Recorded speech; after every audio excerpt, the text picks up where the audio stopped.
New World Order, you underestimated the people. You took a gamble and you lost. Okay, we don't like this. Okay, well then we're going to do this. And that is just how it's going to be. Evidence brought to light that there is a corrupt officer, or that that officer did shoot that kid on purpose. I don't care how I look, I don't care how I sound, I don't care what the beat is. I just care the message gets across.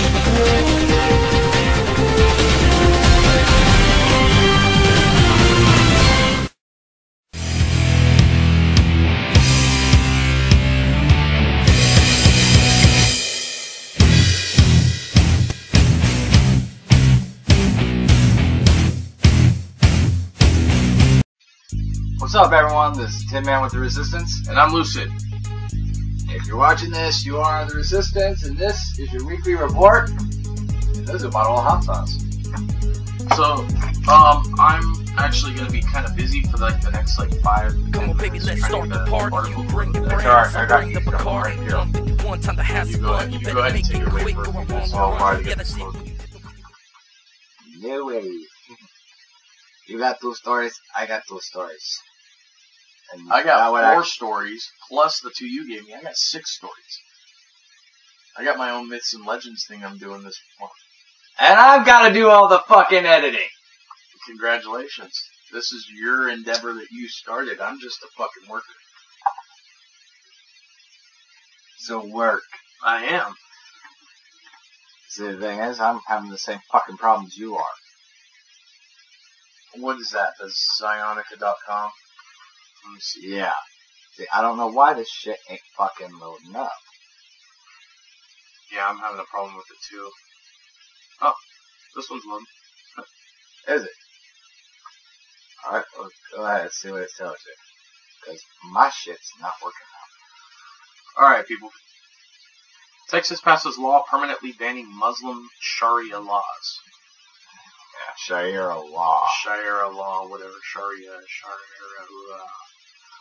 Once again, the nation looks to Texas for the way things ought to be. This time, Texas legislators passed a law permanently barring... Whoa! No! Picture of Oprah just popped up on my page. This time, Texas legislators passed a law permanently barring Muslims from trying to institute their own Sharia-based savagery on their own communities in the Lone Star State. WOAI State Senator Donna Campbell, R-New Braunfels, I don't know what the fuck that means, doesn't mention Islamic Quranic law or Sharia law in her bill. She simply says it guarantees that no laws from foreign courts will be adopted by Texas civil court judges. Just to provide some belts and suspenders to make sure that with judicial discretion we don't trump Texas law. American law with a foreign law regarding family law, Campbell said. Muslim groups say the bill is a solution looking for a problem. They claim that the bill has its genesis in an anti-Muslim demonstration on the steps of Texas Capitol in January, in which the proposal was cheered. But the Muslim groups are lying. Already one local Muslim community in Texas tried to institute their own Sharia law on members of their own community until the legally constituted government of the city shut down the Muslims' attempt to destroy our American rule of law. Well, I'm sorry, if you live in the United States, those are the laws. You fucking follow the laws of the United States, not Sharia law or the laws of your own country and shit. You are subjected to the laws of whatever country you abide in. But on that note, it's getting even uglier. Obama's Pentagon orders U.S. troops to obey Sharia law. As Commander-in-Chief Barack Obama... Stupid monkey. Not racist, I swear. We just really like Obama. Why is this fucking advertising thing popping up? Anyway, as Commander-in-Chief Barack Obama through the Pentagon has ordered U.S. troops by Sharia law. Specifically, all U.S. military personnel in Muslim nations were put on notice to be familiar with the host nation customs and courtesies to help facilitate a long-lasting mutual respect with local communities. U.S. military members... Yes. Sorry, I gotta add you now too. Yeah. U.S. military members serving in countries to observe Ramadan are required to adhere to certain practices while outside the U.S. installations. The post also includes a picture that reads, "Respect Ramadan." Captain Dan Sickles, host nation officer in charge, told military personnel members should be respectful of local customs and be patient with host nation personnel. Ramadan is Sickles. I'm trying to be official, but I just can't. Ramadan is a countrywide religious celebration. Members should not make light of local customs and should also expect that during daylight hours, host nation customer service will be abbreviated and less accommodating. And so on and so forth. Basically, it's saying that while in other countries, the customs... Meanwhile, back at the barn. Basically, it's just saying tolerance. But does that constitute having to follow the law themselves? I'm going to have to look this next thing up. With the one that we can't get to load up. Look it up online real quick. Yeah. While you continue to talk about that. Oh, that one's kind of important. Yeah. Well, since you partially covered that one, basically what we're trying to pull up is an article that's saying one state in the U.S. is adopting the policy of castrating sex offenders. Now, Lucy, while you're looking that up, care to give your thoughts and opinions on sex offenders? On the whole idea that any state is now adopting the Australian ideology of castrating sex offenders. Well, I think they need to be castrated. I think it's a good idea. If they're using their parts for the wrong thing, then they need to lose the parts. You know what I mean? I agree wholeheartedly. That's just my Old Testament from the Bible kicking in, eye for an eye, tooth for a tooth thing. But I am old school like that. Even with my kids, when I punish my kids, if they touch something they're not supposed to touch, I slap their hand. If they say something they're not supposed to say, I bip them in the mouth. You know, stuff like that. If they do something dangerous, I spank their butts. You know, stuff like that. Because these are all important things for a kid to learn. Like, you're not supposed to touch things, so you slap their hand. You know what I mean? They'll think about that next time. Same thing with the bipping in the mouth and the spanking of the butt. They'll think about these things next time. Now, I know that castration's a permanent thing, and it's not just a punishment and, you know, whatever, but obviously the punishments we have going on now are not working. People are still raping, molesting, and hurting others, you know, mentally, physically, and basically scarring these people for the rest of their lives. So if these people are scarred for the rest of their lives, don't you think that the offenders should be scarred? Yeah, I agree wholeheartedly. I think every state should implement this, and I think the same punishment should carry for those who wrongly accuse people of sexual crimes. Okay, I think I found a better article than what you had. This is actually from cga.ct.gov. Ooh, so it's it actually goes over the law, and let's see here. The summary, it's kind of long, so, but it's kind of going over like what the offense is and how they castrate and stuff like that. Basically, 8 states allow chemical or surgical castration of sex offenders. They are California, Florida, Georgia, Louisiana, Montana, Oregon, Texas, and Wisconsin. Oh, nice. California was the first state to allow chemical castration when its governor signed into law a measure allowing certain sex offenders to receive medroxyprostagone acetylate, MPA for short, treatment, or its equivalent as punishment for their crime. MPA, an artificial female hormone, is commonly sold under the name Depo-Provera and is used to treat abnormal uterine bleeding, promote menstrual cycles, and treat symptoms of menopause. When used by men, MPA has the effect of reducing their testosterone levels to pre-puberty levels. Florida, Georgia, Louisiana, Oregon, Montana, and Wisconsin have followed California's lead and now allow treatment as punishment for certain sexual offenses. Florida, like California, makes treatment mandatory for repeat offenders, and in all of these states, treatment is a condition of release from custody and generally starts before the offender is released. In Louisiana, treatment is also a condition of sentence reduction or suspension. Castration laws in California, Georgia, Louisiana, Montana, Wisconsin only apply to offenders convicted of sex offense crimes against minors. California, Florida, and Louisiana also allow offenders who may or must undergo treatment to opt for surgical castrations. Texas is the only state that currently allows certain repeat offenders to elect surgical castration without a treatment option. Proponents of castration argue that it is justified and appropriate. Specifically, they argue that using castration to control sex offenders' irresistible urges to rape or molest again allows them to be released without endangering the public. Opponents argue that the side effects of chemical castration, for instance, life-threatening blood clots and serious allergic reactions, are reason for avoiding it. Others have argued unsuccessfully that forced castration violates the protection against cruel and unusual punishment guaranteed by the Eighth Amendment in the U.S. Constitution.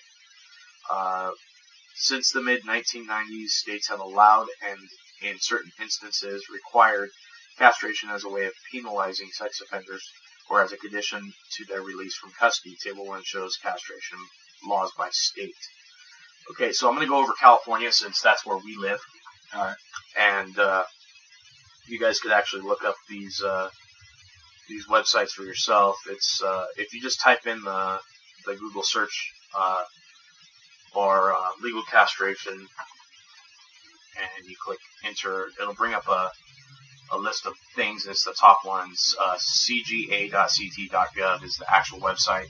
I don't remember what the headline is. Castration of sex offenders, I guess, is what it is.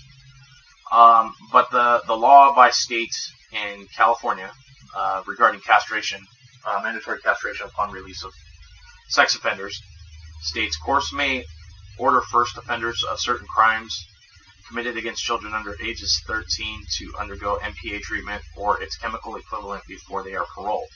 They must order repeat offenders on parole to undergo such treatment before parole. Offenders may choose surgical castration instead of chemical treatment. The Department of Corrections, or DOC, administers the treatment, which parolees must begin 1 week before their release from custody and must continue until DOC determines that it is no longer necessary. The crimes that should be subject paroles to chemical castration are sodomy, oral copulation, lewd and lascivious acts, including sex acts committed with force, violence, duress, fear of immediate and unlawful bodily injury to the victim or a third person, or rape by force, violence, duress, or fear of immediate and unlawful bodily injury to the victim or a third person, or threat of future retaliation. So basically, if you sodomize, oral copulate, lewd, lascivious acts, committed with force, violence, duress, fear of immediate, unlawful bodily injury, you basically, and you're found guilty of it, you basically have to either undergo chemical castration, the MPA treatment, or the surgical equivalent in the state of California in order to be paroled back onto the streets for repeat offenders. Oh boy.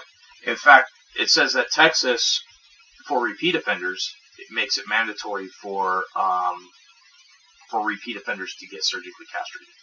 So it's not just chemical castration in Texas. That's a first offense thing. Repeat offense for after chemical castration in the state of Texas, they actually surgically castrate you. So nice. Beautiful. Yeah, I think it's a wonderful thing, to be honest. I agree. Something needs to be done about it. My next story, and I don't have the full article, I actually took a picture of this. This is something I was given at work. Basically, the utility companies, specifically the electric companies, Edison, TWP, and so forth, are trying to push for legislation to impose new penalties and taxes on solar customers. Basically, anybody who goes solar after this legislation, and possibly even customers who already have solar, are going to be charged a fee to have solar. Basically, considering Edison and all these other companies are potentially losing customers to the solar industry, they want to make up money by imposing a new tax or a fee for going solar. And in my personal opinion, this is a real bad deal.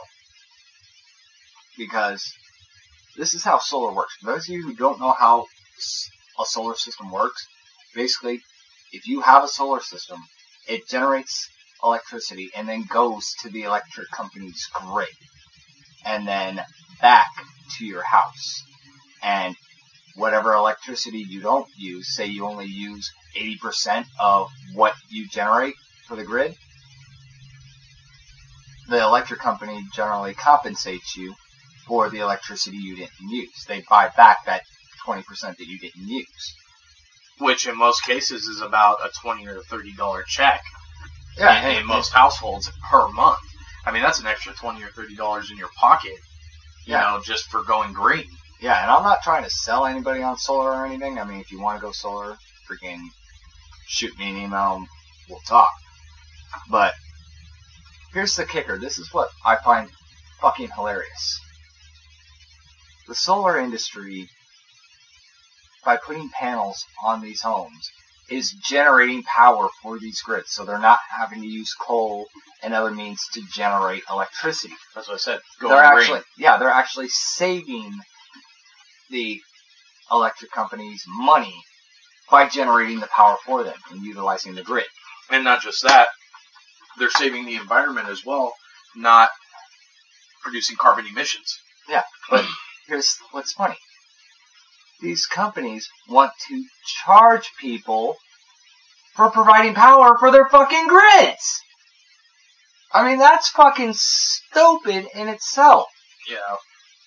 It's just a way to keep people on big business and not so much on the new going green thing. I mean, we're talking about alternative fuel sources, alternative energy sources here. And first off, I mean, the fucking petroleum companies, the oil companies, stuff like that, they're going to throw a bitch fit when they find out that, you know, the next person in office, which is Trump, in my opinion, I think he probably will be. Trump has even discussed that he wants to research alternative fuel sources and stuff like that. They're going to shit their fucking pants because he's the president. He can do what he wants, just like Obama. So yeah, well, here's the big problem with that. You know, not only are they wanting to have this legislation put to Congress to a vote, but Southern California Edison is upping their rates. In fact, you said there's 4 tiers and they're getting rid of tier 1, right? Yeah, they are getting rid of tier 1. In November, they are jacking up the rates by a small percentage.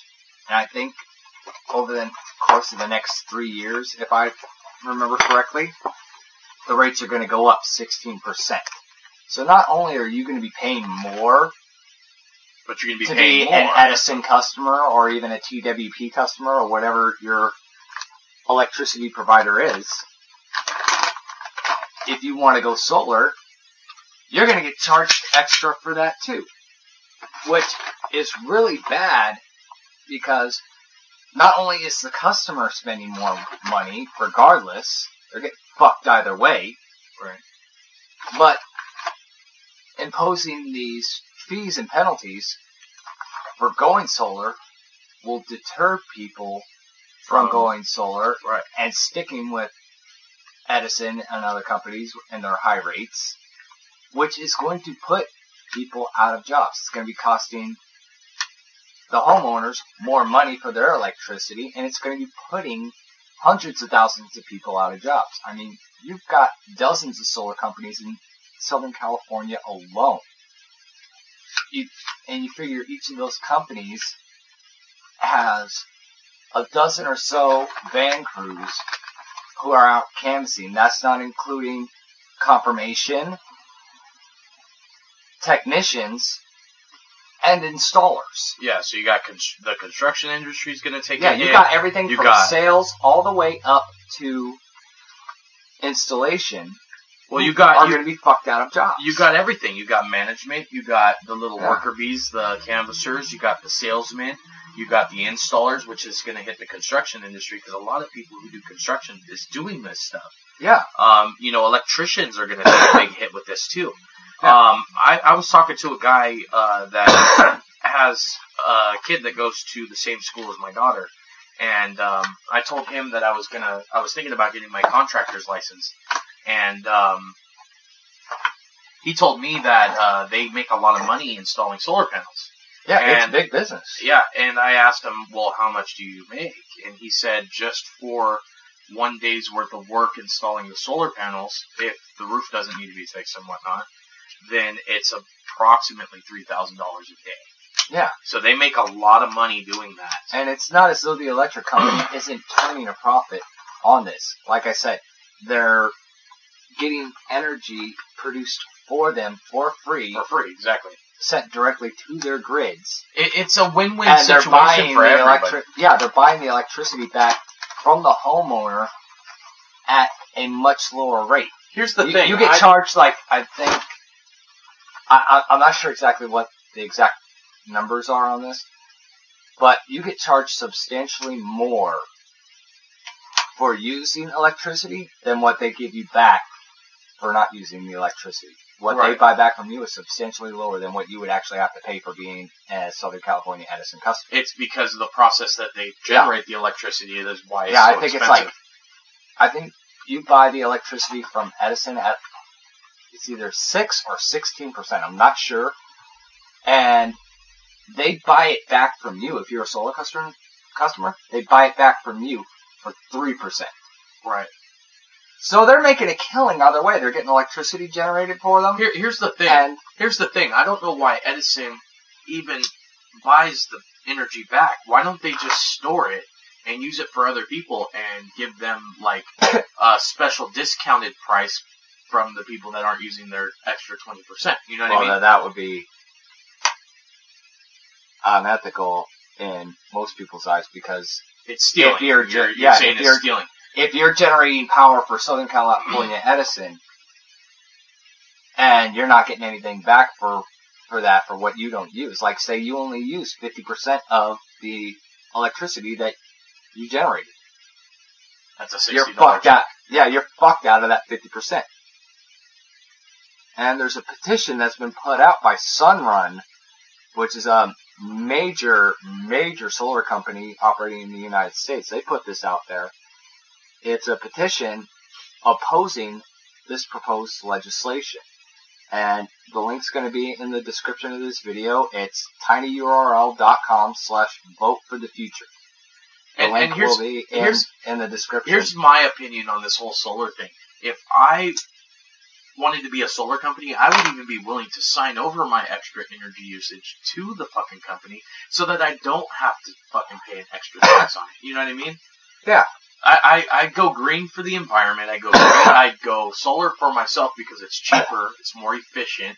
Yeah. Well, we had one lady who had a $900 electric bill, and she went solar with the company I work for, and now she's only paying $2. That's how much she's saving. Now, if she were actually able to cut that electricity cost, the electric company would wind up owing her. Right. Yeah, so it's a win-win for everybody. But because of shit like this, is why people are getting turned off to the idea of solar.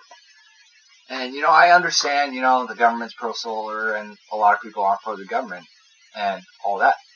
But the way I see it, if you're saving money, because the government's going to fuck you regardless of what you do.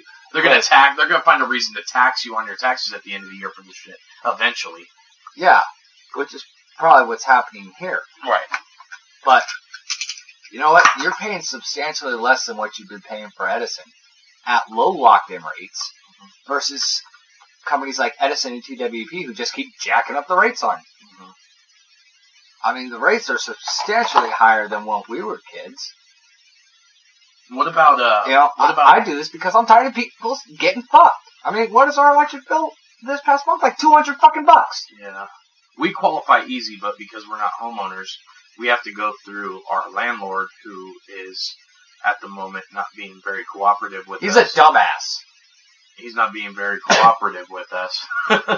And, well, such is the case with most landlords. Like, anybody I fucking talk to about going solar, if they say they're a landlord, you know, in most cases, if they even know the landlord, the landlords won't go for it because they just don't give a shit.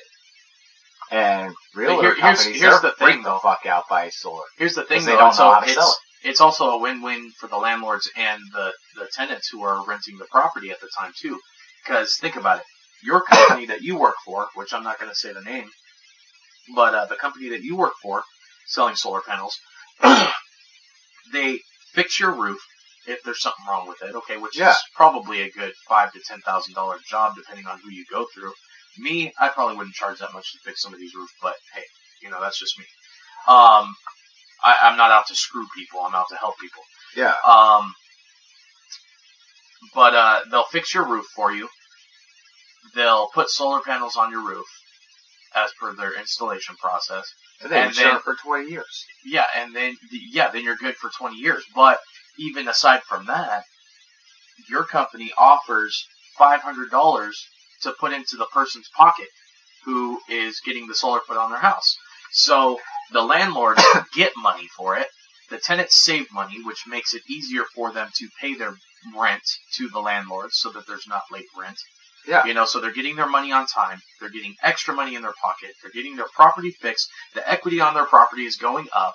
And the resale value goes up as well. And it makes it 4 times easier to sell, providing the realtor you go through knows what the fuck they're doing. Exactly. So, I mean, it's a fucking triple, quadruple win for the landlord. It's a win-win for the customer or not the customer, but the tenant who is renting the property. And it's a win for the environment as well. I mean, we're talking, you're like you said, you're making energy, you're creating energy for the electric company. Yeah. You're doing it without making a carbon footprint. And you're saving money. And you're saving money, yeah. Yeah, bottom line, you're saving fucking money. And in my opinion, you know, whether you like solar or you don't like solar, you know, which would you rather pay? The electric company with their rising rates continuously and their fluctuating tier system? Or would you rather have solar and pay a locked-in rate for X amount of years until your system's paid off, and then you're just fucking getting a turnaround on your investment? Right, and here's the thing about that, too. It's not even so much that you're getting a turnaround on your investment and all that, too. You know, if the landlord doesn't want you to put the solar panels on the roof because he doesn't want them on the roof for whatever reason. Yeah, you can do ground mounts. You can do ground mounts. You can do patio covers. Yeah. And carports, as well as new shingles. They actually have solar shingles now. Right. I was actually out in a place recently out in Rialto. Every fucking roof had solar shingles. It came standard. It just makes sense to go that way. Yeah, in this modern day. Yeah, and in fact, most homes are being built with either a solar system installed, whether it's panels or shingles, or at the very least, they're having the box is wired for solar, so that way if you want it later on, you can get it. Well, no, they actually have the foundational blocks on the roof already installed. Yeah, so it's kind of wired. So all you have to do is just click. Yeah, done. Wire it in, and you're done. Yeah. And here's another thing. Edison and other electric companies are still making money from the solar industry because not only are they getting the electricity for virtually nothing for their grids, but they're the ones who have to come out and inspect these systems and make sure that they were properly installed. And not just that, so they're making money. They're making money those two ways, but they're also making money in the sense that, like you said, they're getting their electricity stored at a substantially lower rate too. Like you said, it's about between 6 and 16% that they charge us from their company, and only 3% that they give back to the customer who has the solar panels to begin with. So bottom line, so they're saving between 3 and 13%, and they want to charge you for saving money and giving them free electricity and work. Right. And in doing so, well, in the long run, fuck hundreds, if not thousands, if not hundreds of thousands of people out of their jobs. And the economy is already bad enough. Do we really want to allow legislation like this to fuck people out of jobs? Good, honest people who are just trying to make a living? I don't think so. So whether you agree with the solar or not, whether you want solar in your house is irrelevant. The fact of the matter is, this is going to fuck people out of jobs. Yeah, and see, now our economy is so bad, already with the 40% unemployment rate, it's, and I say 40% because, they say they dropped Obama says he dropped unemployment down to below 4% or 8% or whatever. Yeah, but that's because jobs were created and filled. But how many of those people were people who are already working who took on a second and or a third job? Right. So, like I said, you're probably getting about triple the amount of unemployment still out there.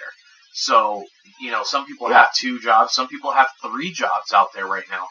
I know for a fact that my cousin, who lives in Hemet, was working 3 jobs at one time to pay her bills, to pay for her car, to pay for her rent, and to have money to do shit. She was saving up, and she's doing all kinds of stuff. And the thing of it is that one person having 2 or 3 jobs is making the market look like the unemployment rate is lower than it actually is. Yeah, well, people got to make a living, so. It's the same. It's the same concept as opening up the fucking borders. It's taking away jobs from Border Patrol.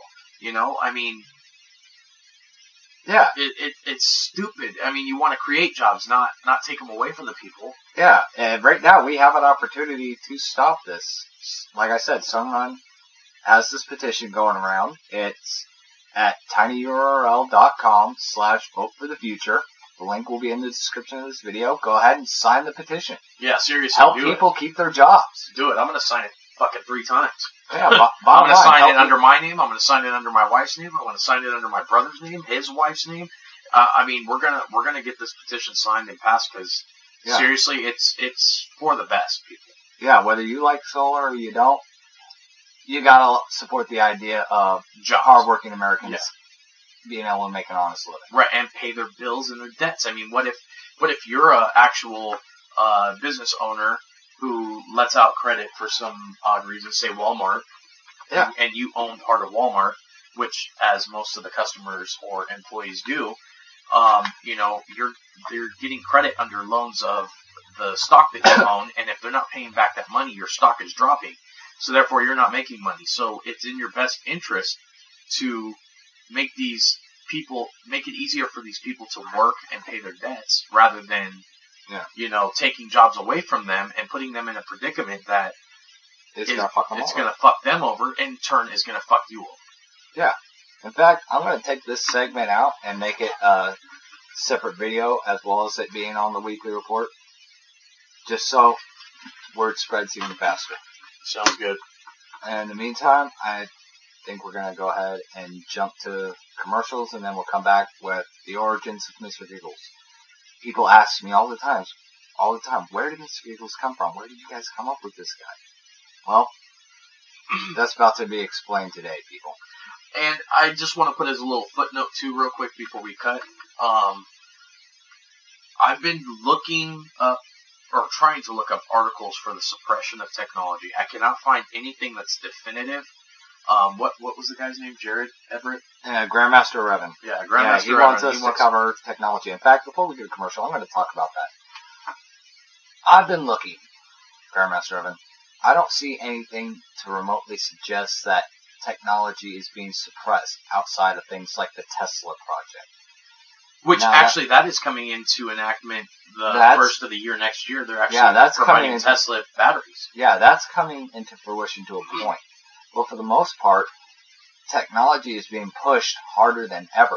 The only real suppression we have as far as technology is concerned is useful capabilities and being able to use that technology. Like, for example, cell phones being locked down or shut down when cops are around so that people can't videotape police activity. That's about the extent of technology suppression I've seen. Anybody can jam a cell phone signal. I mean, that's easy. I could jam a cell phone signal with a microwave. Yeah, I mean, that shit's easy. But that's about the extent of technological suppression. Otherwise, technology's in the fast lane, and so much so, in my opinion, is dangerous. Because not only are you progressing too fast, you're producing shit that at such a rate, at such a fast pace, that you're branding it and marketing it before you even really know what you fully have. Right. At which point it's going to lead to disaster, especially in regards to the AI fucking race that is going on right now. It's fucking just like the race to the moon or the fucking nuclear arms race we had with Russia back in the day. Yeah. It's the same thing. And, you know, if people aren't careful and aren't responsible about this shit, it's going to lead to disaster. And at the very least, you're gonna have what's his name in the wheelchair that fucking talks with the computer. His name eludes me right now. Yeah. Yeah. I know who you're talking about. I can't think of his name right now either. Yeah. Yeah, talks with the keyboard and shit like that. He says that our biggest worry is in this nation is the advancement of technology to the point where it's going to put even more people out of their jobs. You know, that's an issue in and of itself. So, you got to be careful as far as technology goes. And I'm sorry, Grandmaster Revan, I personally do not see where you're getting at with this whole suppression of technology thing, because I personally see the exact opposite taking place here. And what do you got there? His name is Stephen Hawking. Stephen Hawking, thank you. I wanted to say Hopkins. No, Anthony Hopkins does not ride in a wheelchair. I will be sure. With the tongue like blades, our voices strong and that all of our lyrics are coming to slash and kill. Singing and rapping on the trap, I'm soon Anyway, music shine is like the sun, staying in the lane and playing the game. Blue zones, not in the fame. While you dead bloody, I'm a pain. Like a guitar string.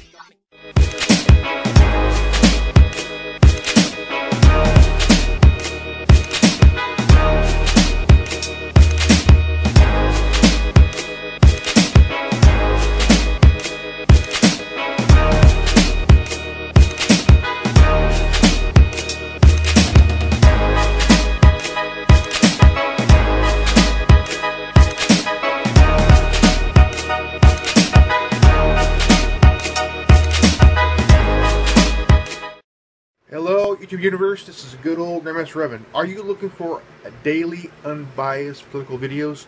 Come check out my channel at youtube.com/GrandmasterRevan, or you can find me in the featured activist section on the Worldwide Resistant Networks channel at youtube.com/Resistance2058. Remember, knowledge is free.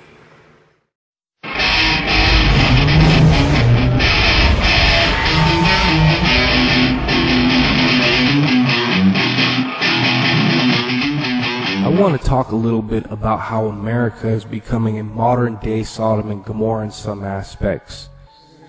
We are losing our morals and ethics in the United States. If you tune into the History Channel, they got Larry the Cable Guy telling penis and fart jokes to Cub Scouts. If you tune into Discovery Channel, they're teaching your children how we originated from aquatic mermaids. I didn't tune in to Fox News to hear about Kim Kardashian's ass cheek implants. There is a Beavis and Butthead mentality going about in this country, and it's contagious.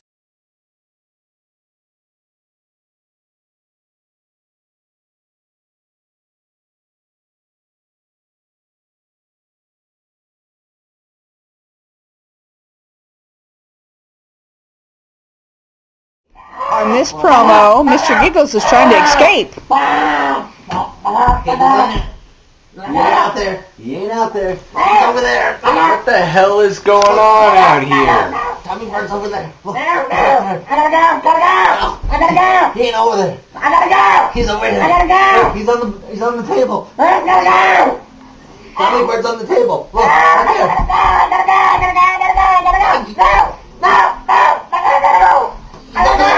He's over there. No. Look. Look. He's right there. Giggles. Look. He's right there. Look. He's over there. I'm bad. I'm bad. I'm bad. I'm bad. Bad. Bad. Woo.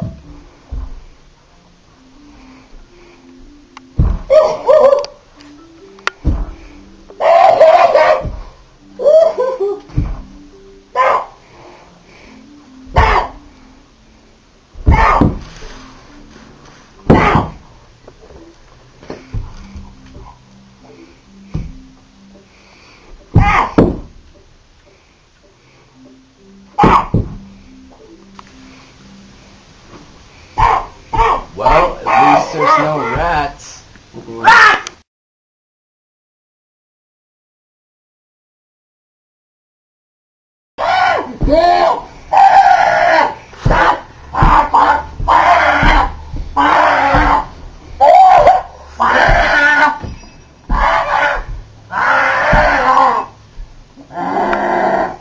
I know where Tommy Bird is.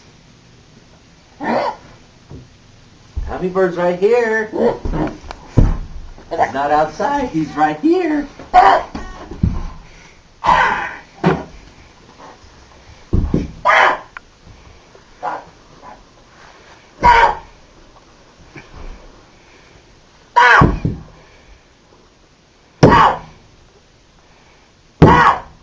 Well, we gotta find some way to keep him in the house.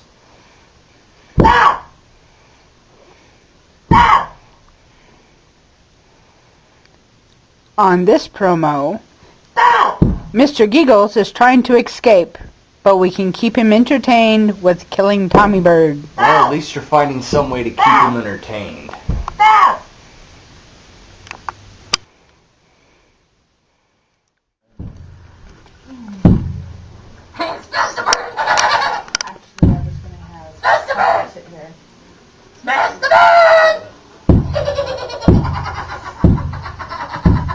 Mr. Giggles, Not that hard. bring the birdie. Bring the birdie. Bring the birdie, man. No, As you can see, bring the birdie we've to got Mama. Mr. Giggles calmed down quite a bit. I think he's probably going to put a hole through the floor.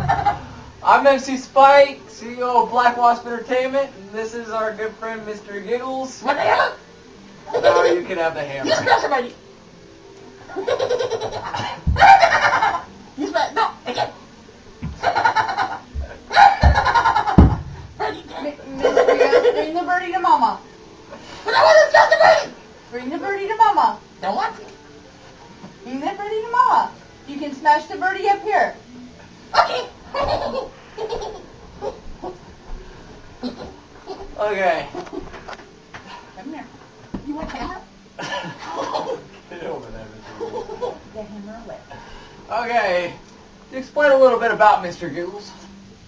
Mr. Giggles hails from New York. Be nice. New York. We recently got him out of the asylum. Mom, Mom, what asylum was it we got him out of? W. Yeah, okay, nice W. birdie. Nice Good birdie. friend of John's from way back in the day. Nice Figures John birdie. would befriend a psychotic clown. Nice birdie. Nice birdie. And initially we brought Giggles here. If you're not to- nice to birdie, birdie will bite. So you nice birdie. Nice birdie. What the hell is that? I smile. See? We can be nice to birdie. No. That's what happened. No, birdie bite if you hurt birdie. That's the fundamental point. He is here to torment Tommy Bird. Tommy Bird. Where's he at? I want to find Tommy Bird. He's probably not here because you're here. Probably why we can't get his podcast to come over. Okay. But the fundamental purpose Here's is Tommy Bird. to get Tommy Bird to do the fucked up shit that you, the fans, wanted to do.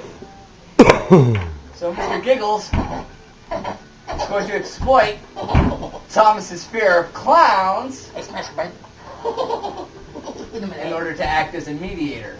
Hit him in the head. Hit him in the head. Is there anything you want to say, Mr. Giggles? You're mine, Tommy Bird. Okay, well, I think that pretty much concludes it. Okay, what the fuck are we doing? What the hell? He ran too fast. He ran too fast? Why the fuck did he... Hey, what the fuck?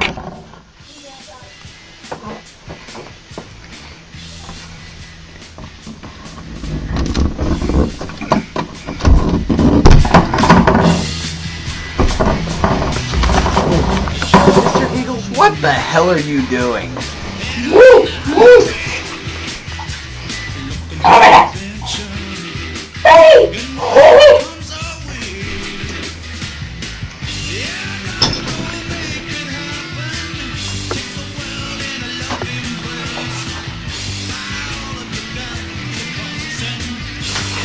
Mr. Giggles, I wouldn't do that. No. No.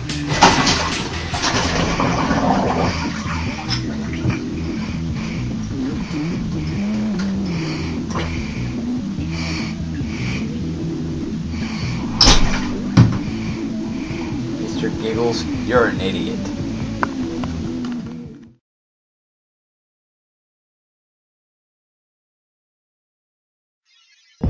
Okay, we are back. Hope you enjoyed the origins of Mr. Giggles.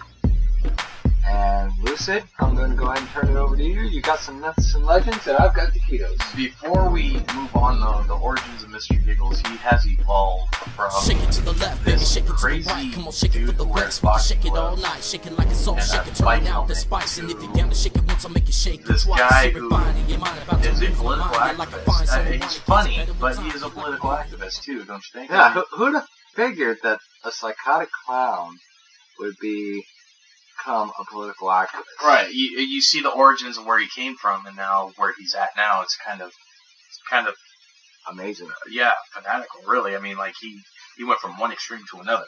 He did. So you put those cylindrical objects in your mouth, and I'll continue with the Ketos.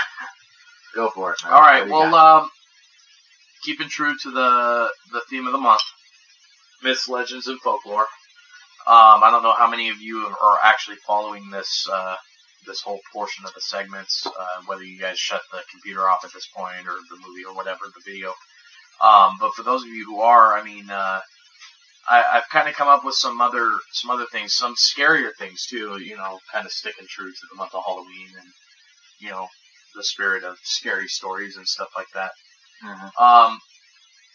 In fact, you know, a couple of my my favorite you know paranormal investigators have actually investigated this story.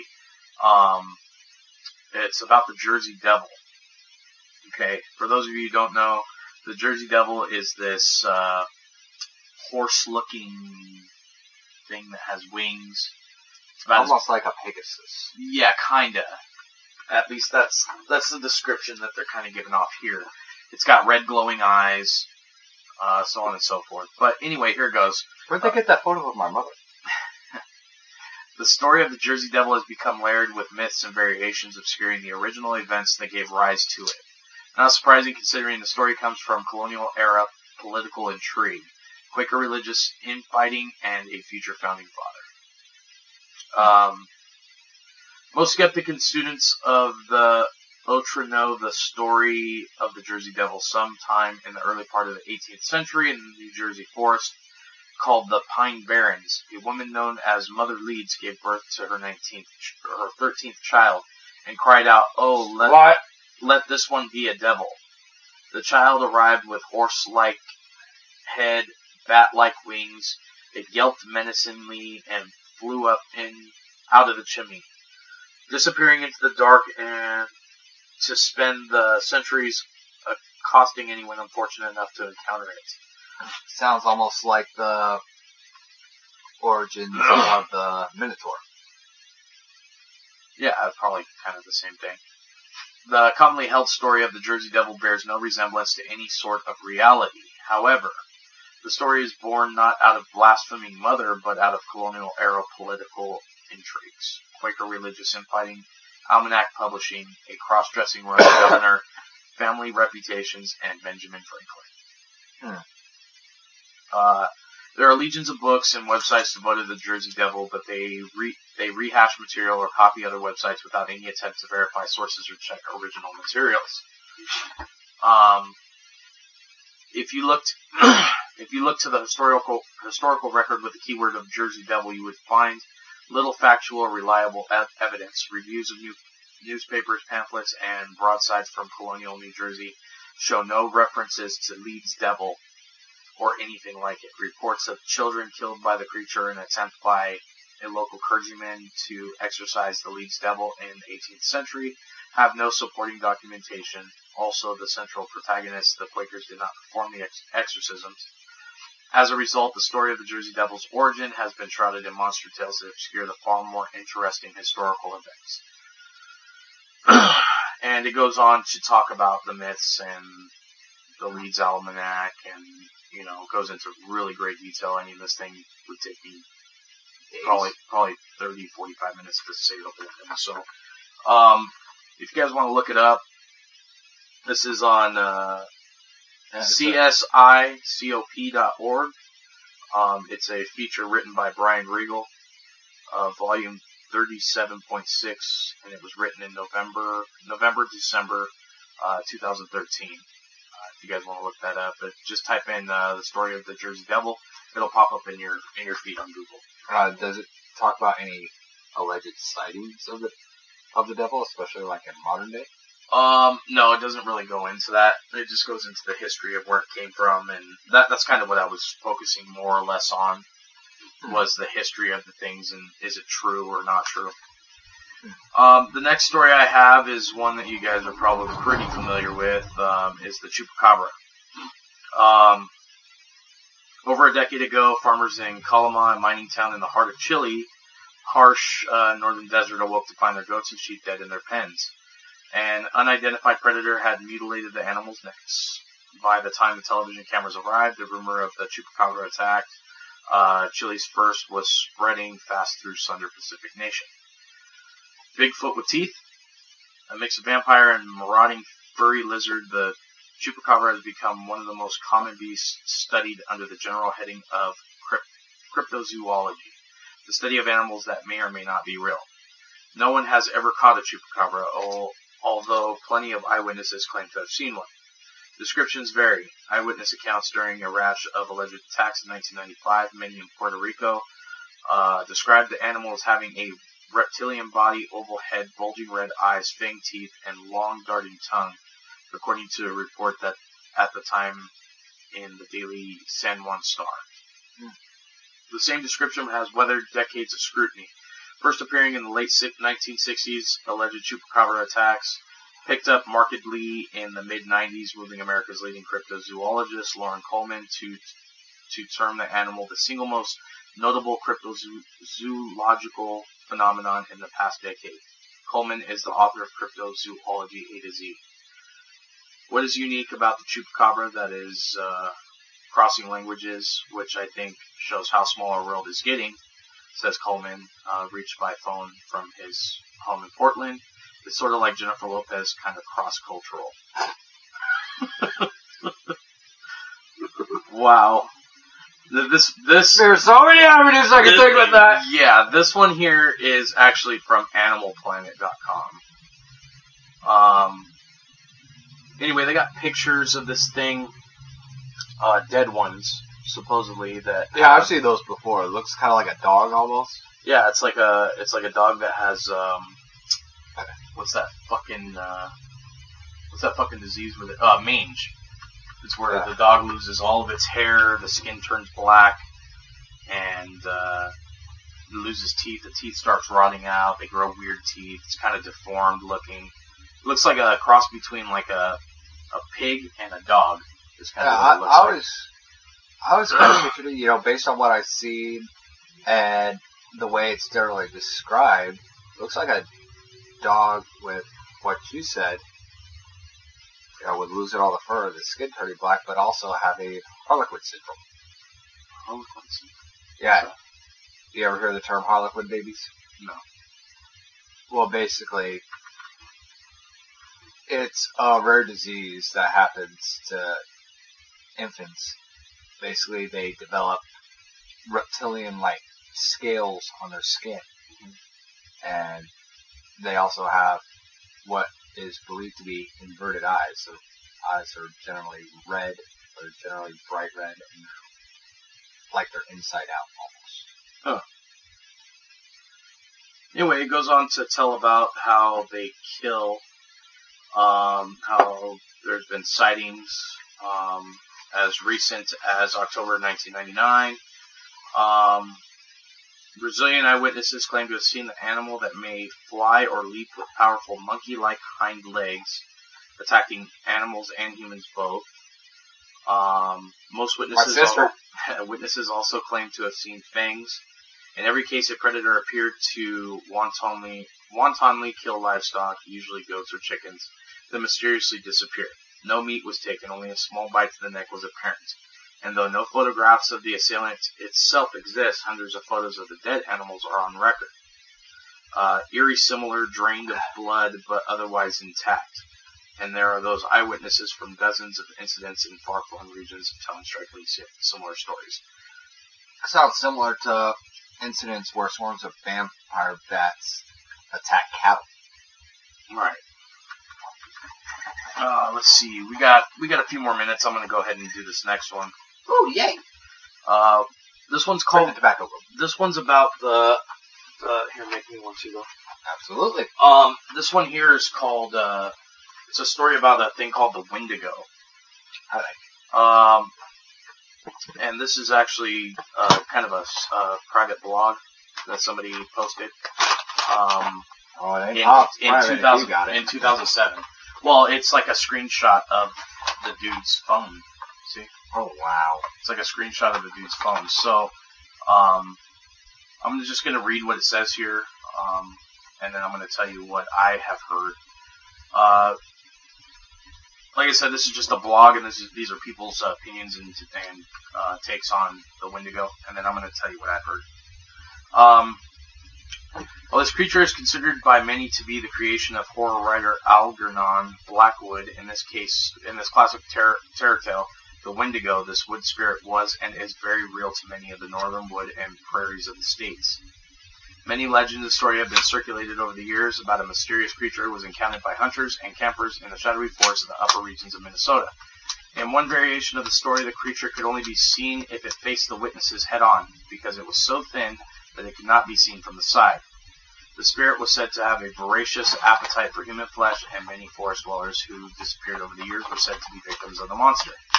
The American Indians had their own tales of the Wendigo, dating back so many years that most were interviewed could not remember when the story had not been told. The Inuit Indians of the region called the creature by various names, including Wendigo, Witigo, Witiko, and Wetugo. But each of them was roughly translated to mean the evil spirit that devours mankind. Around 1860, a German explorer translated Wendigo to mean cannibal among the tribes along the Great Lakes. Native American versions of the creature spoke of a gigantic spirit over 15 feet tall that once had been human and has been transformed into a creature by the use of magic. Though all of the descriptions of the creature vary slightly, the Wendigo is generally said to have glowing eyes, long yellowed fangs, and overly long tongues. Sounds like another creature we know so well. Most have a sallow yellowish skin, but others are said to be matted with hair. They are tall and lanky and driven by a horrible hunger, but how would a person grow to become one of these strange creatures? According to lore, the Wendigo is created whenever a human resorts to cannibalism to survive. In the years past, such practice was possible, although still rare, as many of the tribes and settlers in the region were cut off by the bitter snows and ice of the North Woods. Unfortunately, eating another person to survive was sometimes resorted to, and thus the legend of the Wendigo was created.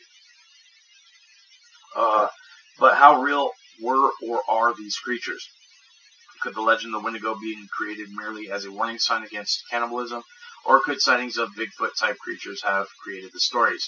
While this is unknown, it is believed that white settlers to the region took the story seriously. At times, they even took to the sightings and reports quite seriously and made it enough of a local culture that stories like those of Algernon Blackwood were penned. Real-life stories were told as well as according to the settlers' versions of the legends. The Wendigo would often be seen banshee-like to signal a death to the community. A Wendigo allegedly made a number of appearances near a town called Roseau in the northern Minnesota from the late 1800s through the 1920s. Each time that it was reported, an unexpected death followed, and finally it was no more to be seen. Huh. Alright, so here's the story that I heard about the Wendigo. And it kind of dates back to a book I used to read as a kid. Actually, it's a series of books I used to read as a kid called Scary Stories to Tell in the Dark. Okay, by Alvin Schwartz. Okay, this guy, for me, my childhood, painted very, very good ghost stories for me. The story that I read in his book and the legends that I had researched henceforth after went as thus. The Native American Indian was asked to. This was supposedly the first sighting. One of the white settlers came to an Indian trading outpost and had asked the Indian, who was a guide there, to give him a tour of the woods so that he can go hunting. The Indian guy said that he would just go hunting with him instead because he enjoys it too. The white settler agreed, and the Indian got his shit together. This was at the time of, flintlocks, stuff like that. So they got their flintlocks or whatever they were hunting with, and they went out into the woods. Well, somehow they got separated in the woods, and it's actually kind of giving me goosebumps. The white settler called out to his friend or whatever the guy's name was. I don't remember what the name was in the book, but called out to his buddy and said, where are you? Where are you? And the only thing that he could hear was the wailing of some animal or some spirit and the screaming of his friend. Well, it turned out that he asked local law enforcement to help him comb the woods. They looked for him for days. Could not find this guy. He was just missing mysteriously. And so a couple months later, he went into a bar to have a drink with some buddies of his that he just got back hunting with. And the guy that he had lost in the woods was sitting in the corner of the bar with his hat and his poncho, all this stuff. He was sitting in the corner of the bar, and his hat was low, so you couldn't see his face. So he told his buddy, he said, "Hey, that's the guy that I lost in the woods. I'm going to go talk to him real quick." So he went over and he said, "Hey, how's it going, man?" No answer. He said, "Hey, are you awake? You okay?" No answer. So the guy lifted his hat and when he lifted his hat, there was nothing but a pile of ash underneath that blew away. Huh.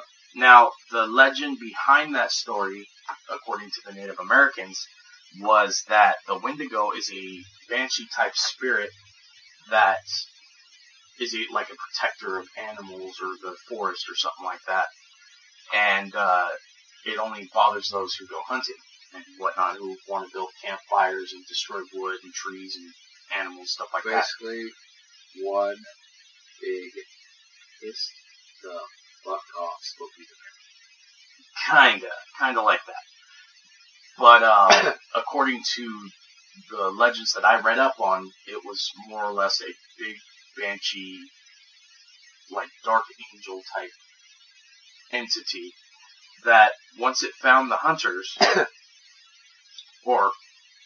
found the hunters, it would find a way to lure them off in separate directions to where it could get them alone.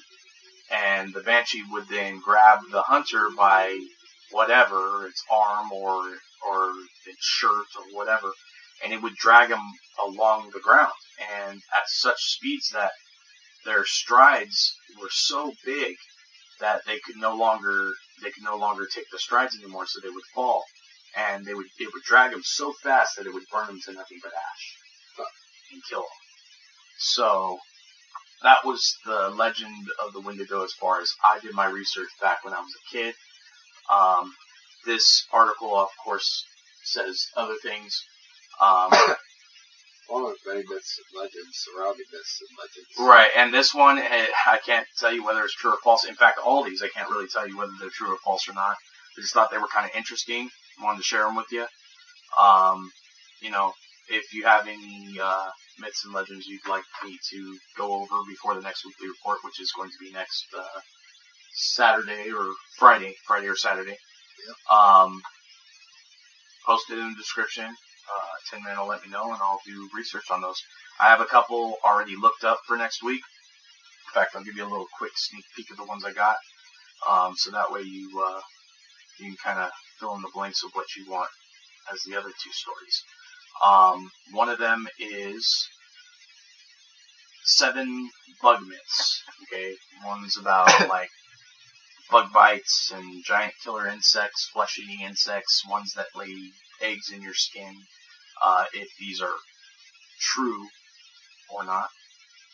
And the other one is the New Orleans ghost story, based on the butcher who grinded his wife. And it's cold outside. Slipped on a black hoodie, now I'm taking a ride.